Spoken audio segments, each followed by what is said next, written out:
आज हमें सौभाग्य मिला है कि हम भगवान राम का भव्यतम मंदिर बनता देख पा रहे हैं।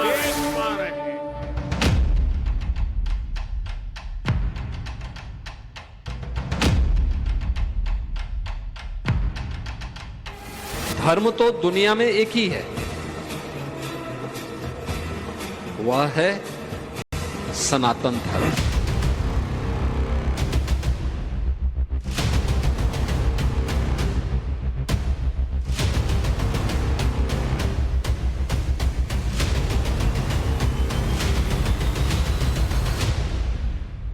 स्वप्न देखा था कभी वो आज हर धड़कन में है, एक नया भारत बनाने का इरादा मन में है और बढ़ रहे हैं हम प्रगति की ओर उस रफ्तार से, कर रहा है विश्व भी हमको नमन उस पार से।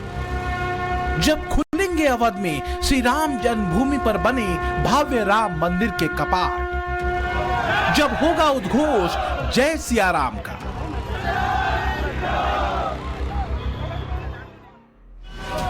जब अनहद गूंजेगा रामलला की जय का नारा, तब भारत की राजनीति के मंच पर एक पर्दा गिरेगा, दूसरा उठेगा।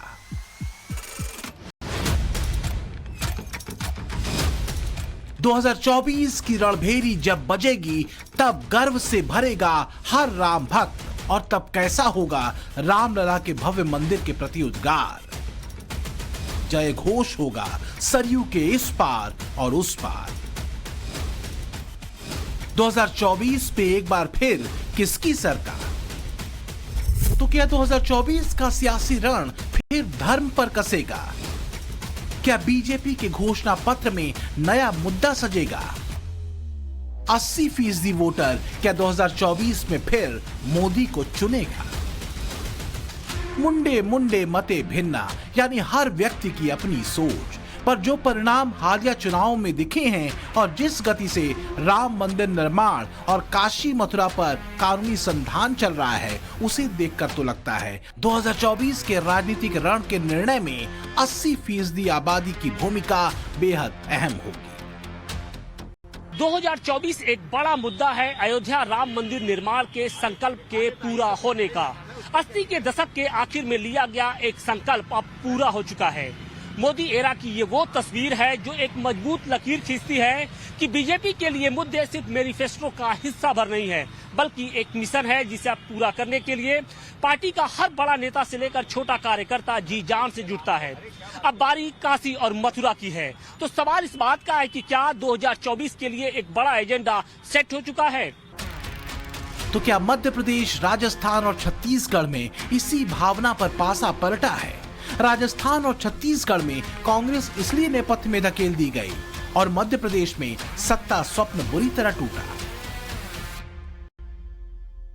People of this country should think that the power of this BJP is only winning elections and mainly in the heartland states of Hindi and what we generally call as the Gomutra states. You cannot come to South India. You see all the results of what happens in Tamil Nadu, Kerala, Andhra, Telangana and Karnataka. We are very strong over there. हिंदुओं से घृणा और उनके उपहास के ये वो बीज हैं जो उन्हें इंडी गठबंधन और कांग्रेस की कथित सेकुलर राजनीति में अपनी आस्था के साथ और गहराई से जोड़ देते हैं और 2024 में अपनी राजनीतिक लाइन चुनने को बाध्य भी कर देते हैं। तब एक कहावत याद आती है, एक तो करेला ऊपर से नीम चढ़ा। एक तो वैसे ही कांग्रेस के आफत के बादल छटते नहीं दिखते, रही सही कसर उसके इंडी गठबंधन वाले दोस्त पूरी कर देते हैं। सवाल ये उठता है कि क्या ऐसा सिर्फ इसलिए होता है क्योंकि 80% आबादी धार्मिक कट्टरता के आधार पर नहीं बल्कि तर्क और राजनीतिक मॉडल पर वोट करती है? अयोध्या में राम मंदिर के निर्माण का मुद्दा वास्तव में अकल्पनीय था।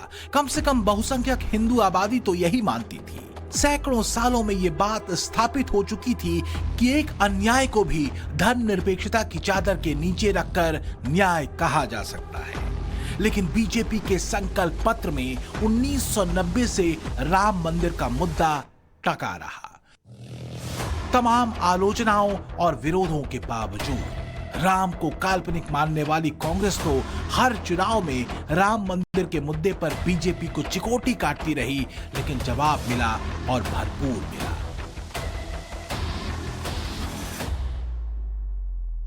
(2019) के चुनाव में मैं पार्टी का अध्यक्ष था और राहुल बाबा कांग्रेस पार्टी के अध्यक्ष थे।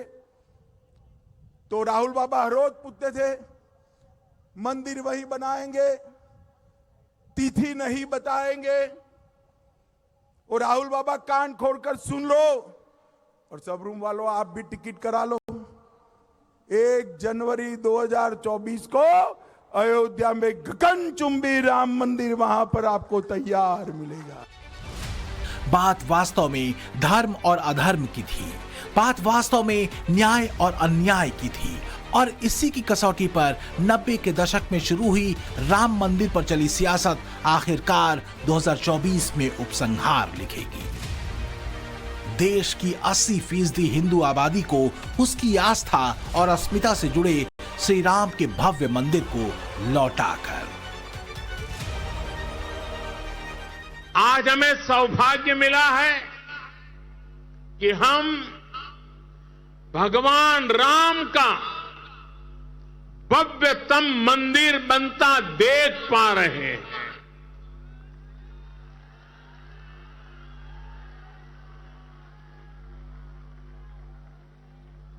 और अयोध्या की अगली रामनवमी पर रामलला के मंदिर में गुंजा हर स्वर पूरे विश्व को हर्षित करने वाला है। मुद्दा सिर्फ राम के प्रति आस्था का नहीं है, बल्कि सैकड़ों सालों में बहुसंख्यक आबादी की धार्मिक भावना और उसकी अस्मिता से भी जुड़ा है। करीब 500 वर्षों का हिंदुओं का वो संघर्ष जिसमें जानबूझकर सत्य के बजाय असत्य को वोट बैंक की खातिर ऊपर रखा गया, जो आखिरकार सुप्रीम कोर्ट में सिद्ध भी हुआ।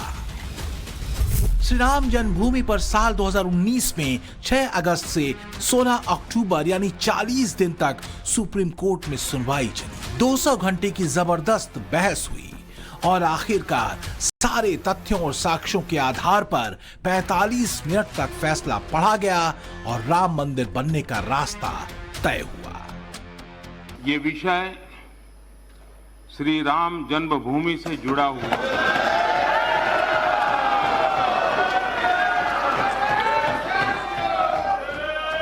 ये विषय है अयोध्या में श्री राम जन्मस्थली पर भगवान श्री राम के भव्य मंदिर के निर्माण से जुड़ा हुआ है। अयोध्या में बन रहा भव्य राम मंदिर मोदी का एक बड़ा दांव है, जो उत्तर से दक्षिण तक, पूरब से पश्चिम तक पूरे राष्ट्र को एक महान संस्कृति से जोड़ता है। जब अयोध्या में श्री राम लला के भव्य मंदिर का पट खुलेगा, तब अंदाजा लगाइए सियासत का पलड़ा किस ओर झुकेगा। इसमें रत्ती भर भी संशय नहीं कि 2024 में मोदी का संकल्प क्रिस्टल क्लियर है, जो राम से राष्ट्रवाद तक जाता है, जहां विकास सर्वोपरि है, तुष्टिकरण के बजाय संतुष्टिकरण पर जोर है, सुरक्षा और अर्थव्यवस्था पर फोकस है और सामाजिक न्याय असली प्रण है। अयोध्या में भव्य राम मंदिर के निर्माण का काम अब अंतिम चरण में है। वहीं काशी के ज्ञानवापी मामले में सर्वे का काम पूरा हो चुका है। अब मथुरा के श्री कृष्ण जन्मभूमि से सटे शाही ईदगाह परिसर के सर्वे के आदेश भी आ चुके हैं। मतलब कानूनी लड़ाई अब आगे बढ़ चुकी है। जाहिर इन मुद्दों की तस्वीरें भी 2024 के चुनावी मंचों पर हिंदुओं को एक नई उम्मीद से भरेंगी। देश के कुल 35 राज्यों, केंद्र शासित प्रदेशों में 30 राज्य ऐसे हैं जहां हिंदुओं की सबसे ज्यादा आबादी है और हिंदू यहां बहुसंख्यक हैं। विकास भी और राजधर्म भी, मोदी ने इसी सूत्र पर अपने राजकर्म को गढ़ने का काम किया है। देश की 80% आबादी जो अपनी आस्था और धार्मिक भावनाओं को लेकर वोट बैंक की राजनीति के कहीं हाशिए पे जा चुकी थी, साल 2014 और उसके बाद से भारतीय सांस्कृतिक विरासत के साथ अपनी पहचान को गर्व से भरा। तो यही वजह है कि क्या कांग्रेस और विपक्ष ने सांस्कृतिक गौरव से भरी और एकजुट हुई बड़ी आबादी को बांटने के लिए जाति का दांव चला। जाति जनगणना की मैंने बात कर रखी, पार्लियामेंट में रखी, हम करवाएंगे, चाहे बीजेपी करवाए ना कराए, हम उन पे ऐसा दबाव डालेंगे, उनको करना ही पड़ेगा। अगर नहीं करेंगे, परे हो जाओ, हम करेंगे। जाति जनगणना देश का एक्सरे है। एक्सरे के बाद हर आदिवासी को, हर दलित को, हर ओबीसी को, हर जनरल कास्ट के युवा को पता लग जाएगा मेरी आबादी इस देश में कितनी है, मेरी भागीदारी कितनी होनी चाहिए। बेसिक इशू जाति जनगणना और जो भागीदारी है। लेकिन जातीय राजनीति वाले दांव पर कांग्रेस मध्य प्रदेश, छत्तीसगढ़ और राजस्थान में औंधे मुंह गिरी। देश को जातियों में बांटने की बहुत कोशिशें हुई, लेकिन मैं लगातार कह रहा था कि मेरे लिए देश में 4 जातियां ही सबसे बड़ी जातियां हैं। और जब मैं इन 4 जातियों की बात करता हूं,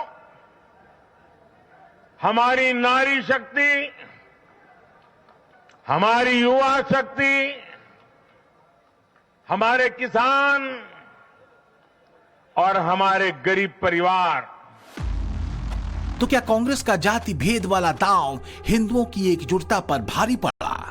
क्यों 2024 में हिंदू आबादी की वोटिंग मोदी के पक्ष में एक निर्णायक सुनामी ला सकती है, जरा समझिए। हिमाचल प्रदेश में सबसे ज्यादा 95% हिंदू आबादी है, तो ओडिशा में 94%, छत्तीसगढ़ में 93% हिंदू आबादी है, मध्य प्रदेश में 91%, गुजरात में 89%, हरियाणा, आंध्र प्रदेश और तमिलनाडु में 88% हिंदू आबादी है, राजस्थान में 87% और उत्तर प्रदेश, महाराष्ट्र में 80% हिंदू आबादी है। वैसे 2024 में हिंदुओं का एक एक वोट अगर बीजेपी के पक्ष में गिरता है तो इसकी एक बड़ी वजह ये चेहरे भी होंगे जो या तो कांग्रेस से जुड़े हैं या मोदी को हटाने और सत्ता पाने के स्वप्न में डूबे इंडी गठबंधन का हिस्सा है। इनके सनातन पर जहरीले बयानों ने हिंदुओं की आस्था को ठेस पहुंचाई है। विपक्ष की इस टीम ने सनातन को डेंगू, मलेरिया, एड्स से लेकर क्या क्या नहीं कहा, और मुस्लिम यादव समीकरण वाली आरजेडी और समाजवादी पार्टी से जुड़े नेताओं ने रामचरितमानस तक का अपमान किया। जिस तुलसीदास के रामायण का जिक्र आपने किया, उसके कुछ चौपाइयों के अंश ऐसे हैं जो कहीं न कहीं किसी बहुत बड़े वर्ग, बहुत सी जातियों को आहत करती हैं। जैसे एक चौपाई का अंश आपके सामने मैं प्रस्तुत कर रहा हूं कि ये बड़ाधम तेली कुम्हारा सुपच किरात कोल कलवारा, यानी अधम जाति में जिन जातियों का जिक्र किया, ये सभी हिंदू धर्म के पोषक हैं, सभी हिंदू हैं। तो वो कैसा धर्म है जो अपने ही धर्म के लोगों को नीच होने का सर्टिफिकेट देता हो? हम इसकी रचना कर रहे हैं। तो जो स्वांता सुखाय किताब लिखी गई है वो धर्म कैसे हो गया? लेकिन माना तो धर्म ग्रंथ जाता है, हिंदू धर्म से मानते कि धर्म ग्रंथ है तुलसीदास के रचित जो रामचरितमानस है। अब तो उसको कोई अब गाली किताब तो लिख नहीं सकता, तो इसको क्या बैन करना चाहिए? क्या स्वाभाविक रूप से जो आपत्तिजनक शब्द हैं उसको हटाना चाहिए। सोशल मीडिया में ये तस्वीरें भी खूब वायरल हो रही हैं। सवाल केरल में हिंदुओं की आस्था के केंद्र प्रसिद्ध सबरीमाला मंदिर की अव्यवस्था को लेकर उठे। केरल की वामपंथी सरकार ने यहां के मंदिरों की व्यवस्था और सुरक्षा भगवान भरोसे छोड़ रखी है। ये तस्वीरें उसी अव्यवस्था का हिस्सा हैं। मंदिर में मची भगदड़ से यह नन्हा बच्चा अपने पिता से बिछड़ गया। आंखों में आंसू भरे बस में चढ़ा ये बच्चा अपने पिता को चिल्ला चिल्लाकर आवाजें लगाता दिखा। प्रसिद्ध सबरीमाला मंदिर में घोर अव्यवस्था और असुरक्षित हालात तब हैं जब 54% हिंदू आबादी केरल में रहती है। तो क्या केरल में बहुसंख्यक आबादी के धर्म स्थलों को उनके हाल पर छोड़ दिया गया है? इसके बरक्स तस्वीर बीजेपी शासित राज्यों में हिंदू आस्था केंद्रों की दिखती है। वाराणसी में काशी विश्वनाथ कॉरिडोर, उज्जैन में महाकाल कॉरिडोर, अयोध्या में भव्य राम मंदिर का निर्माण, केदारनाथ कॉरिडोर और अब तो बांके बिहारी कॉरिडोर की भी तैयारी पूरी हो चुकी है। बीते 23 नवंबर को ही श्री कृष्ण जन्मभूमि मंदिर में पीएम मोदी ने दर्शन पूजन किए थे। मोदी देश के पहले प्रधानमंत्री हैं जिन्होंने श्री कृष्ण जन्मभूमि मंदिर में दर्शन किया। इसी तरह पीएम मोदी अयोध्या पहुंचने वाले भी पहले प्रधानमंत्री हैं। जाहिर है अगर राजनीति में संकेत अहम होते हैं तो पीएम मोदी संकेत दे चुके हैं। एक तरफ धर्मनिष्ठ राजनीति है जिसका अपना मॉडल है, तो दूसरी ओर सिर्फ और सिर्फ मोदी को हटाने का संकल्प। विपक्ष की ओर से सवाल उत्तर और दक्षिण की राजनीतिक समझ पर भी उठाए गए। सवाल यह है कि क्या सनातन का अपमान, सनातन पर वार और हिंदुओं को कटघरे में खड़ा करना ही विपक्ष की धर्मनिरपेक्षता है?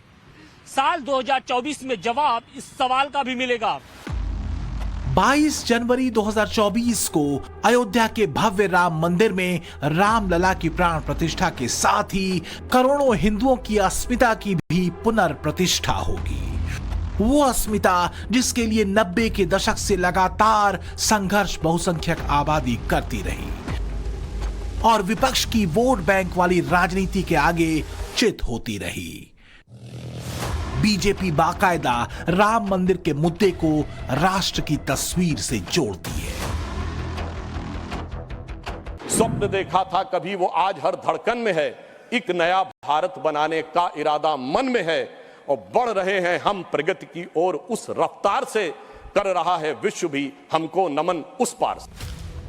अब सवाल यह है कि क्या राम मंदिर 2024 के चुनावी घमासान में कोई असर डालेगा?